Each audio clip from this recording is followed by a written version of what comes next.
I'm Tabitha Rock. And I'm Sam Davenport. Born and bred in Melbourne, we live and breathe property, and we know the Melbourne market like the back of our hand. We've both been buying and selling real estate in Metro Melbourne for over 2 decades combined, and we've learned a few lessons along the way. We are back today, and we have the amazing Tara from Hunter Designs in the studio with us to talk all things interior design, which we're so excited for. Thanks for joining us. Oh, thank you for having me. I feel so privileged. Yeah, we're talking all things pretty, you know. We've had a few other guests and, you know, we're talking money and accounting and all the fun stuff. Hopefully the fun stuff. The beautiful kitchens and the lovely lighting and soft furnishings. My favourite soft furnishings. Let's get into it. Talk to us. How did you get started? Because I know you're originally in Sydney and you've come back. You've come to Melbourne recently, so you're just sort of making roots in the Melbourne market with your business. It's your business, isn't it? My business, Hunter Design. That's my maiden name, and I've just because I actually started my business in London many years ago. That makes me sound really old, doesn't it? So I studied at RMIT years ago here in Melbourne, and I did it part-time while I was working in the music industry. The job took me overseas and having a fun time, and parked the university degree and decided to go get into music and have a great time in London. And then I suppose I started there because I picked up a job once Sanity Music went bust in London, and then I started working for a property styling company. So it all just started there. We bought, my husband at the time, then we bought a lot of properties and we were doing them up. So that was where all the fun stuff for me started. And then, you know, came back to Melbourne, moved up to Sydney, started working for Freedom. And that kind of opened the door, I suppose, as far as, you know, that market, the middle market, the people that have no idea, like as far as trying to put colours together, trying to, you know, buy a sofa, things like that. And look, I loved working for Freedom. I was their head interior decorator, and I love working with people. So that was a real start. You are a people person. And going into their homes. Who doesn't love going into a home and checking out someone's home and going, right, what can I do here sort of thing. Oh, we love it. We share your enthusiasm. But you gotta calm down a bit sometimes, you know, because they're all got different ideas. But from there, like COVID hit, and what happened was everyone's lives changed. Everyone was at home. Yeah. Their second bedrooms became, you know, an office, a bedroom, you know. So my business, Freedom shut, my business opened. And that's when it really started to flourish again as Hunter Design. And, it sort of kicked off from then. And then moved to Melbourne, and wasn't I think what I learned in Sydney was the middle market. It's not all the $15,000 rugs that you can buy for everyone. Yes. It's like putting something together in everyday people's home. Yes. And that's what we love. And making it feel like cohesive and a home. So, it took a while for Hunter Design to kick off in Melbourne, but, you know, it's a case of, you know, who you know a lot of the time. Who you know. Or just getting started and that one referral leads to the next. Yes, and that's everyone exactly talks. right. And just keep pushing, keep going, don't give up. And that's what I did. I thought, here's an opportunity. Melbourne's a tough market. There's a lot of interior designers in Melbourne, whether they're good at what they do, but, you know. But also I think some people try and service a different market to what we're finding that you're really helpful for our clients in. Yes. You know, these sort of very educated people, and yes, they're buying $1 million houses, $2 million houses, 3, 4, 5. Yeah. But you know, so they don't have hundreds and thousands to spend on, as you say, rugs. And that's what I love. Like, that is what I love. You're totally right, because they need help. They've just spent a small fortune, and it's like they don't have a lot of money in the bank. So it's kind of like, help us just to bring it to our level and what we want. It's our home now. Let's put our stamp on it. So, and I love dealing with people, full stop. And I think that's a big part of it, isn't it? In any kind of industry, really.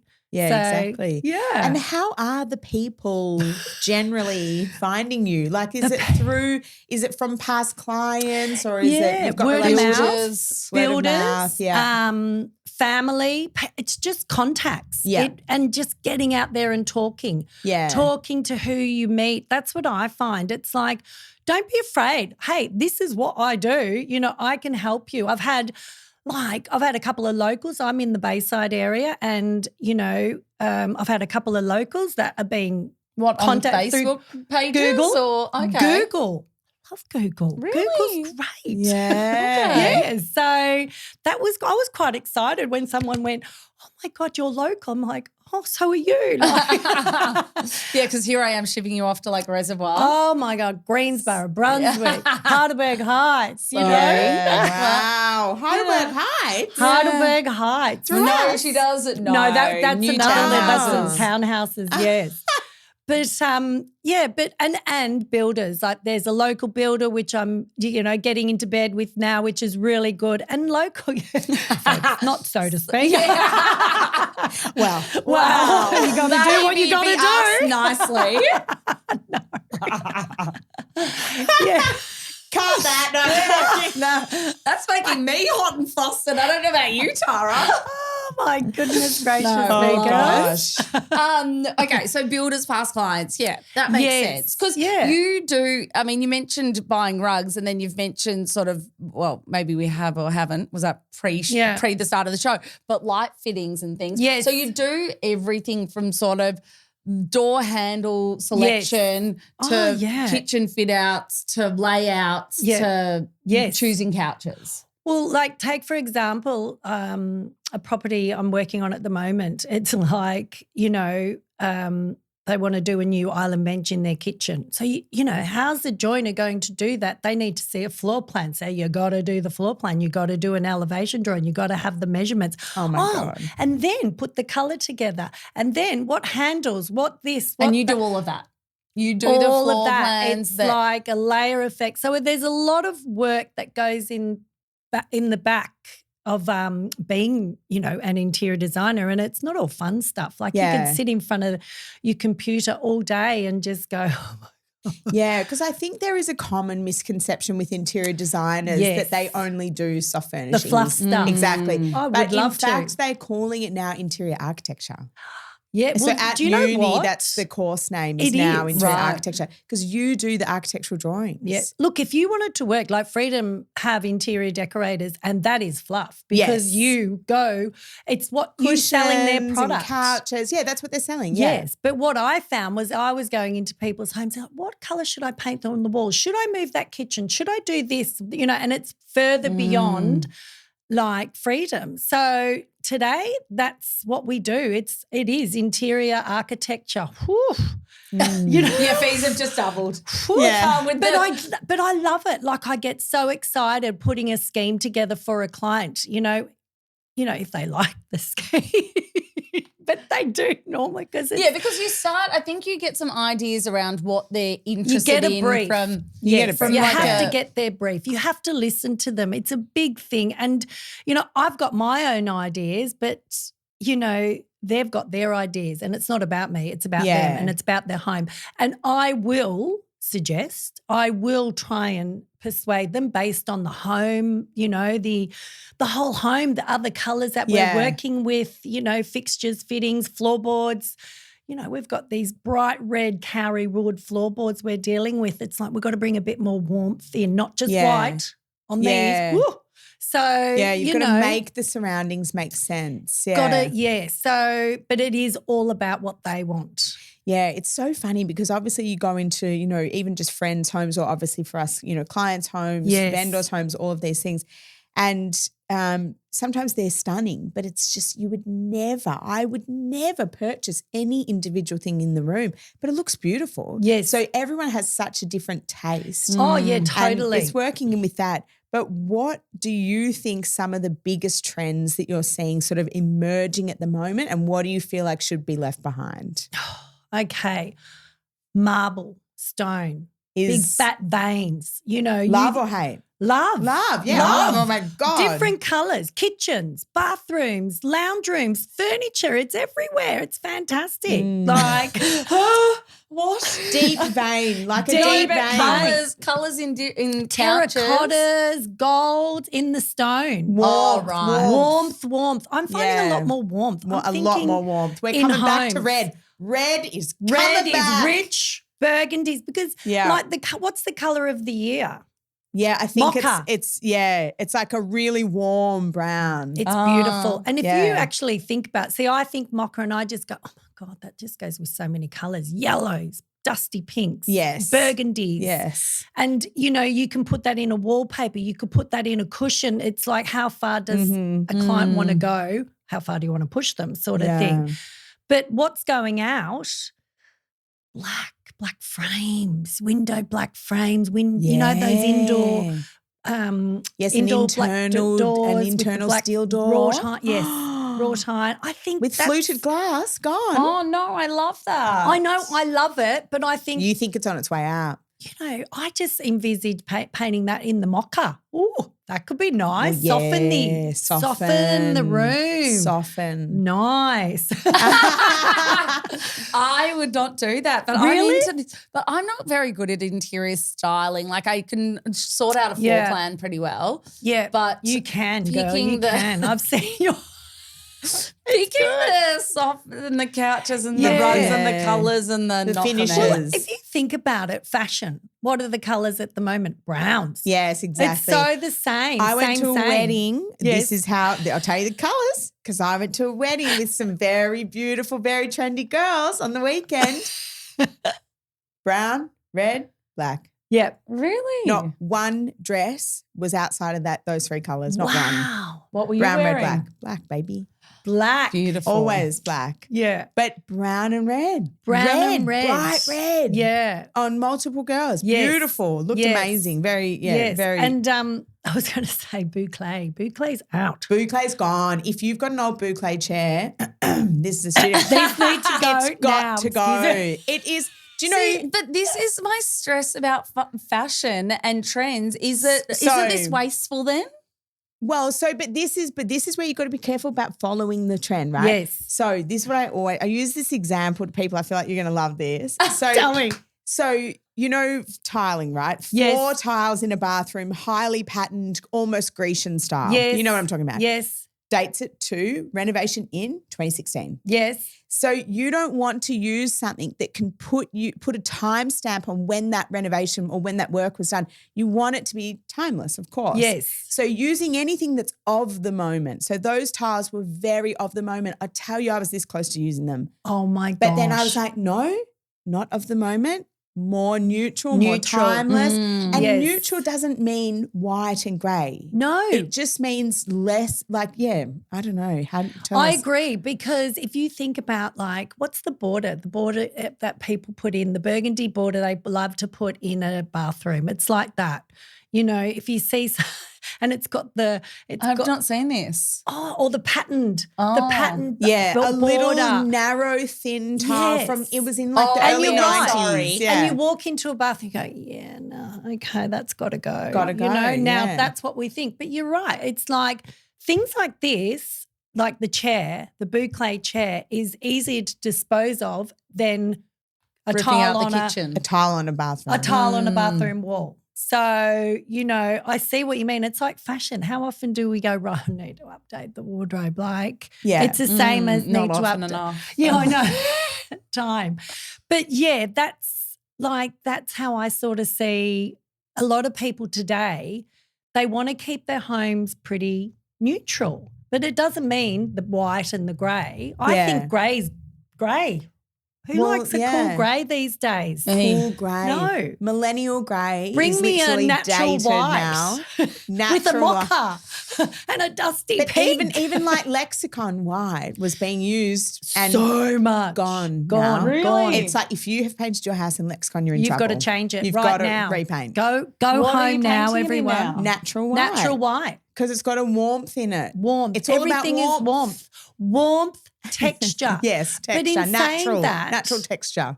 what do we think about wood paneling around kitchen island benches, for example, and on walls? Because I'm thinking love the curve.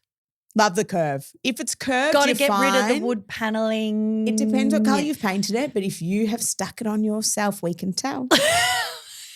We can tell. It's true. Yeah. But wood is making, like, there's more kitchens that are wood, Natural. like natural wood. Yeah. All the naturals, the textures, love it. And those are the things that if you look back to renovations that were done 20 years ago, they still stand now. Yes. Yeah. And, you know, you pick up, like, I think Belle magazine is very good doing it. They have these pages and pages of homes that are just so busy with colour and design and all of those rich colours. It's just like I could look at them all day, every day, because I love that. Yeah. But there are not a lot of homes like that No. we're seeing. We don't see. So, yeah. I mean, this takes me to a question because when I hear you say this, I'm like, no, you're not the interior designer for me. Yeah. Way too busy. I'm stressed. You're going to have colour in every inch of my house. Yes. Like, no, thank you. So I'm about to exit. But I know you're fantastic because you worked with a lot of our clients. Thank you. So what is the process when you work with clients? So you're sitting down with me. Yep. We're talking about maybe doing a kitchen and bathroom reno and you're going to help me redesign what the furniture and soft furnishings in my kitchen and living area. How are you understanding that I don't want that, but you're going to pull in a bit of what your expertise is saying from a designer's point of view? Yep. But you're also considering my taste. So I actually walk into the space and I do really enjoy it and I am happy with the end product because I always think your job's so difficult. It's like a hairstylist. You know, I show you a photo of something that's not my face and the supermodel, like I ain't looking like that when you finish the haircut. But I do think that people show interior design photos of a beautiful. That aren't going to be possible. Yeah, exactly. So yeah, they do. Like, what is the process if you're working with me in that instance? Look, though, in saying that, I mean, okay, so meeting a new client, it's I listen, they talk. It's all about them, you know. It's forget about what I like. I'll use my knowledge and my expertise and guide them, but it's the brief. What do you like? Show me images, show me photos, you know, talk to me. What's your day-to-day? Because, you know, we live in these homes day to day. So we've got to know how they're going to use it. And then you put all of that into play. And then you ask them, like, what kind of look do you like? But, you know, I'm not one to go, oh, do you like Hamptons? Do you like Scandi? Yeah. You know, it's about them. There's so many homes out there that are old homes with new. And that's, you know, what do you call that? You know, what's that? Is that's not a Hamptons, you know, but don't get me wrong, there are people out there that go, I want the Hamptons look. I love that style. I love that style. Yeah. That's what I want. So I suppose for me, it's listening to the client initially, getting as much information from them as possible, take that away, have a look, do a bit of research, and then what I do is I go through and send back to them a scope, and I put in inspo images of how I see their home looking.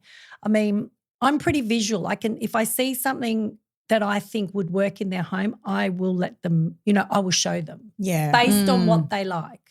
So, you know, there's a lot of like I said before, there's a lot that happens in the background to get to where, you know, to get the end result, I suppose. Like it's like I presented these tiles to the client.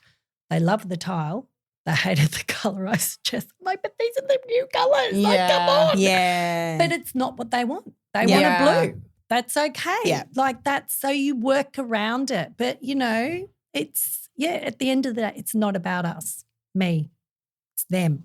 Yeah. So, yeah. And so would you advise, so we're doing a bathroom together, would you advise, okay, the size of the tile on the wall is better to be this size versus the size down on the floor? And because I read an article recently, I think in Design Files, about the basin, and you know there's basins that sit on top of the benches. Oh my God, yeah. The world of basins, the world of tiles above them. Yeah. Is that sort of how you help? Yeah, look, you know, think about your own basin in your own home. Like, I mean, people know what they want, or if they don't know, that's where you think, well, what's going to be the most versatile for them? Yeah. You know, I suppose that's what it is. And Like like the basin you suggest, if the client has no idea, the basin you suggest for a family of 4 versus a single female is going to be 2 different basins. Oh my God, yeah, totally. You know, but then there's those clients out there that are don't want square, don't want the square edge, want the round edge, easy to clean. You know, they're great. Thank you. Give me more information like that. Yeah. You know, but like tiles, it depends on the size of the bathroom. You know, if you've got different tiles on the floor to the walls in a small area, could be too busy. Feature a wall. Keep the same what's on the floor on the walls because it's, you know, a lot's going on these 4 walls in a bathroom, for example, windows, mirrors, you know.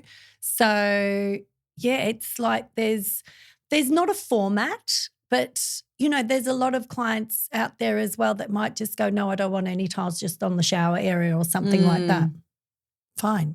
So, but it's again going back to listening to the client and putting what you know into play and giving suggestions. You know, I did this massive proposal and I don't know if they looked, that's how it goes. You do the brief, you put the proposal together, you bust your chops on it and it's like, yep, cool. And they said no. Yeah, a lot of the things they said no. But thanks for that. I hate it. Yeah. And that's okay. That is one of our questions. What's some unexpected challenges you face as a designer? That you know, that's hard because if you don't get a lot from them, it's like you're throwing them with ideas. Hey, and you base it on the home, like a beautiful Victorian home. Okay, you want to lift it, you want to bring it to life, you want to modernize it. This is how I think we should do it. Yeah. No, that's not what we want. Yeah. Okay. Timelines, you know, deadlines, they're tough, not meeting a deadline.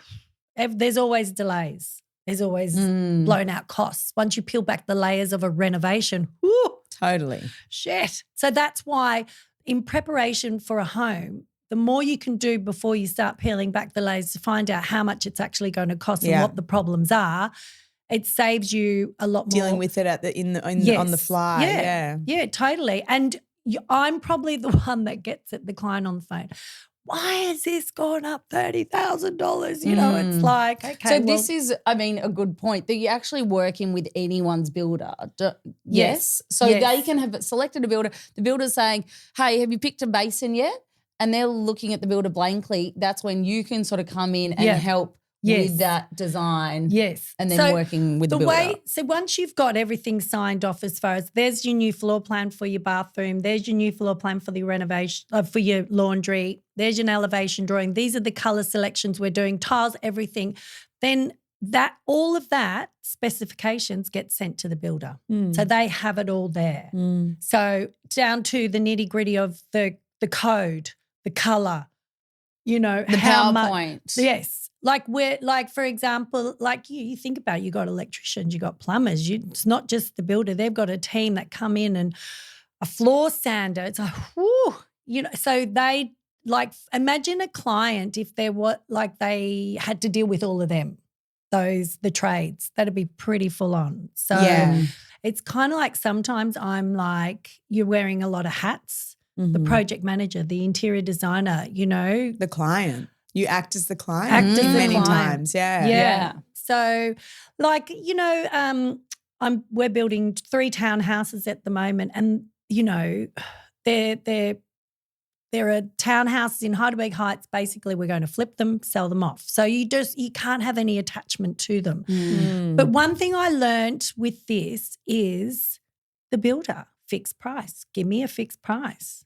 Don't, you know, because every time you want to add something on, there's a quote, you know, there's another quote. So and a margin. And a margin. They love a margin. As they should have been. That's where they sort of collect. That is their bread and butter, absolutely. But yeah, I just found like if builders out there today did a fixed price, and that's pretty big for them, it could take them couple of months to do the contract. Yeah. To do the contract, because you think that is my biggest thing I say to people is get through that. Take a month, take 6 weeks to make your contract. Like, do not rush that process. Itemize everything.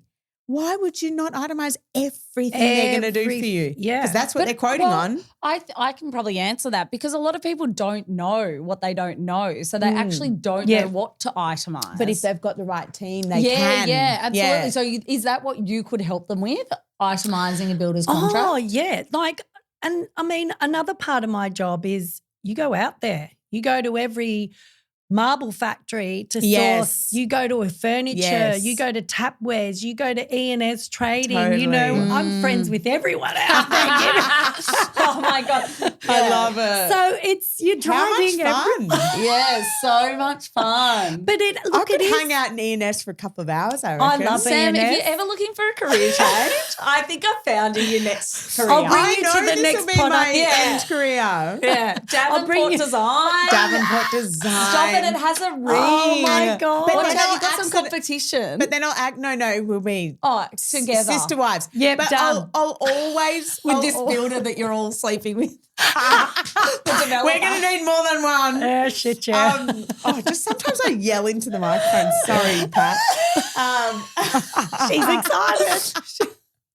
Oh my God. No. We've gone completely off track and we've almost spoken for our time allocation. So it's very stressful. No, that's because we haven't even got through. I've got a couple of there's a couple of short questions what I for was the going to end. say is I'm really fascinated by this. I think so many of our clients find you so helpful that we're going to get you back for part 2 because like I think it's valuable to speak through a couple of the case studies and clients exactly that of what it looks like, maybe even disclosing some pricing, Yeah. things like that. So- I think that would be helpful for people too.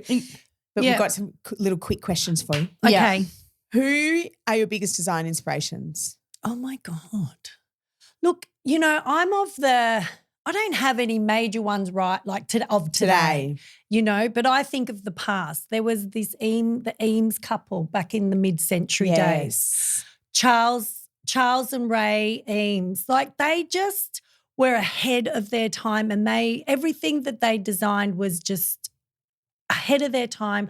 And like I just take that and I think West Elm today, you know, and it's very similar and we need more people like that out there today. And I mean, I suppose, you know, any young up and coming interior designer that's got like this, I think I love them. Like anything new, edgy. We can learn so much from them. Because what they're studying at university compared to what we studied when I was at university is so different. Mine was all manual. It was creative. It was this, which is great, but theirs is all computer. So different. There's so much you can do. Like I got onto ChatGPT. It's amazing what that. Oh yeah. Can you design me a new logo? You know. Yeah. Yeah. But, you know, the world has changed and interior design is another thing that has changed so much. So I get a lot of inspo from the up and comers. Yes, you know? Absolutely. Absolutely. And one design rule you love to break, a classic old school rule that you just love to break. There is no rule.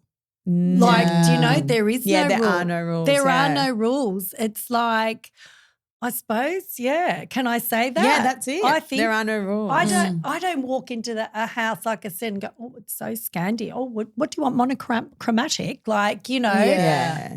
It's like, no. Yeah. I love it. Well, we've come to the end. Oh, my God. We could chat all day. Oh, we could. That sounds like, oh, my gosh, yes, because you have helped a lot of our clients and I think that there's some really interesting takeaways for people because you've gone from the $50,000, you know, zhuzh right through to the $500,000 million $1.5 million reno and everything in between and on all different property types. Yes. On the sort of 90s townhouse, on the period home, on the huge family home. Yeah. And so I think there's really interesting takeaways from all those stories that we can like work through. But go for it, Sam. F, marry, kill. Do you know this segment? What? I did send you instructions. Okay, yes. Do you know Luann from Real Housewives of New York? Yes. So Vaguely. Yes.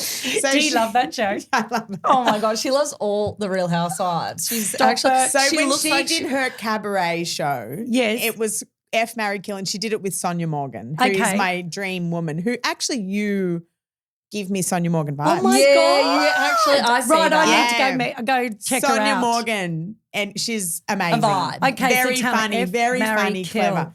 Anyway, Okay. F, marry, kill. So Yes. to work on the brief, the brief you're about to work on. So the property type, Yes. inner city apartment, where you're really working with space saving.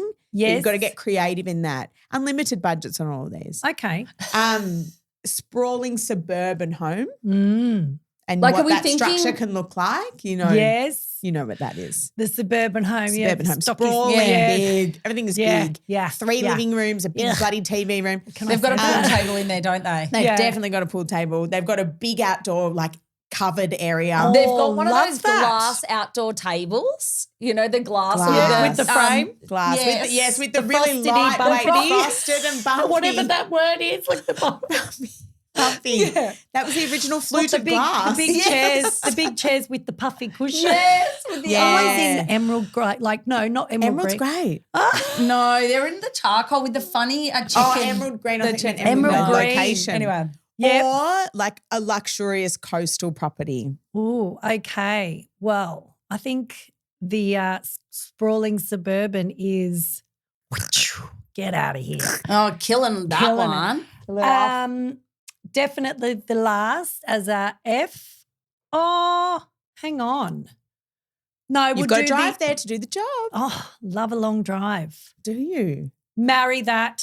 Marry that. F the Inner city. inner city apartment. Okay, How's wow, that? Ben, thank Love you, that. Ben. Is that good? Very Love good, it. Tara. Tara from Hunter Design. I know. Make sure you find the Bayside Hunter Design because I think there's another Hunter Design which I've Googled that's you. why. Like, yeah, so seriously, you've got we are to, changing the name. Oh, you okay. are? I am, yeah. Okay. Well, so we- because of that as well, because I've had a lot. It's funny out there, like it's So competition. okay, maybe not Google. Don't No, Google. do Google. Hunter Design because you might just contact us for her details. She's fantastic. We'll get her on for part 2. Oh, Thank you so much so for joining much. us. That was Thanks, actually Tara. so good. We'll be Thank here all you. day. We Thanks.